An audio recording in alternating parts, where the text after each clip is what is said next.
Hello everyone, welcome back to my channel. ఒక్క cup గోధుమ పిండితోటి 3 different recipes నేను ఇవాళ మీకు షేర్ చేస్తున్నా. ఇది మోస్ట్లీ తెలిసే ఉంటుంది అందరికీ, బట్ తెలియని వాళ్ళ కోసం స్పెషల్గా ఈ రెసిపీ షేర్ చేస్తున్నా. పిల్లల కోసం తప్పకుండా ట్రై చేసి ఎలా వచ్చిందో కామెంట్ చేసి చెప్పండి. ఫస్ట్ ఒక కప్పు గోధుమ పిండి తీసుకున్నా, ఒక హాఫ్ కప్ రాగి పిండి యాడ్ చేసుకున్నా, అందులోనే కొంచెం సాల్ట్ అండ్ కొంచెం ఇలాచీ పౌడర్ యాడ్ చేసి నార్మల్గా నెయ్యి అయినా వేసుకోవచ్చు, లేదా ఆయిల్ అయినా వేసుకోవచ్చు, లేకపోతే బటర్ అయినా వేసుకోవచ్చు. నేనైతే ఆయిల్ యూజ్ చేసిన. కొంచెం ఆయిల్ వేసి పిండికి మొత్తం కలిపేలా ఒక్కసారి కలిపేసుకొని పక్కకు పెట్టేసుకోండి. స్వీట్నెస్కి సరిపడా నేనైతే ఒక హాఫ్కి ఇంకా కొంచెం తక్కువే బెల్లం తీసుకున్నా. జస్ట్ బెల్లం కొంచెం వాటర్ వేసి కరిగించుకుంటే సరిపోతుంది.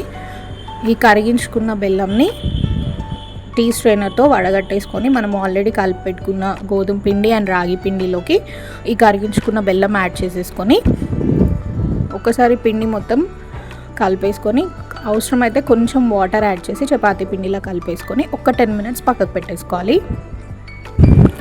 ఈ ఒక్కసారి కలుపుకున్న పిండితోని 3 డిఫరెంట్ రెసిపీస్ మనం ఈజీగా చేసేసుకోవచ్చు. స్నాక్స్ అయితే స్నాక్స్, బ్రేక్ఫాస్ట్కి అయితే బ్రేక్ఫాస్ట్కి, అండ్ కిడ్స్కి స్నాక్స్ బాక్స్లో పెట్టడానికి కూడా బాగుంటుంది.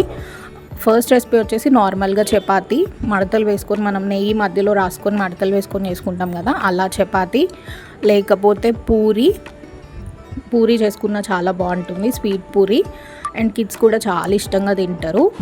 అండ్ థర్డ్ రెసిపీ ఇది స్నాక్స్ కోసం. సేమ్ చపాతీ మనం ఎట్లయితే చేసుకుంటామో అట్లనే కొంచెం థిక్నెస్తో చేసుకోవాలి, మడతలు వేసుకోకుండా.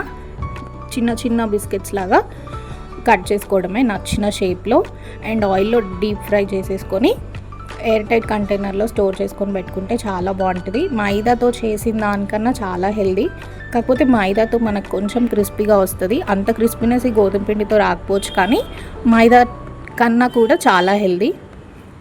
రెసిపీ నచ్చితే తప్పకుండా ట్రై చేయండి. Thank you so much for watching. Please subscribe.